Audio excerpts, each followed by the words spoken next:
মাঝে মাঝে মানুষের কথার আঘাত এতটা গভীর হয় আর এতটা জঘন্য হয় যে মানুষের একটা বাজে কথা আর বাজে ব্যবহার আমাদের সারা রাতের ঘুম কেড়ে নেয়, আমাদের জীবনের সুখ শান্তিকে একদম হারাম করে দেয়। এজন্য মাওলানা তারিক জামিল বলেন যে अगर जिंदगी में खुश रहना चाहते हो तो जवाब देना ना सीखो, चुप रहना सीखो।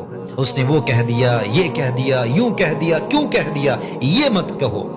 हमेशा ये कहो कि जिसने भी जो कह दिया मुझे कोई एतराज नहीं है, मेरा सब कुछ मैंने अपने अल्लाह पर छोड़ दिया है। মানুষ যাই বলুক আপনি চুপ থাকবেন, জবান বন্ধ, কান বন্ধ, অভিযোগ বন্ধ, আপনার সমস্ত কিছুকে আপনি ছাড়বেন আল্লাহর উপরে।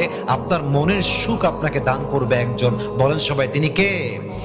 এই জন্য মানুষের কড়া কথা, বাজে কথা, গালিগালাজ এগুলোর জবাব দিতে যাবেন না। যত জবাব দিতে যাবেন আপনার মনটা তত বেশি খারাপ হবে। এই জন্য আমরা আমাদের সমস্ত অভিযোগ, সমস্ত কষ্ট সব কিছুকে ছাড়বো এক সত্তার উপরে, বলেন সবাই তিনি কে?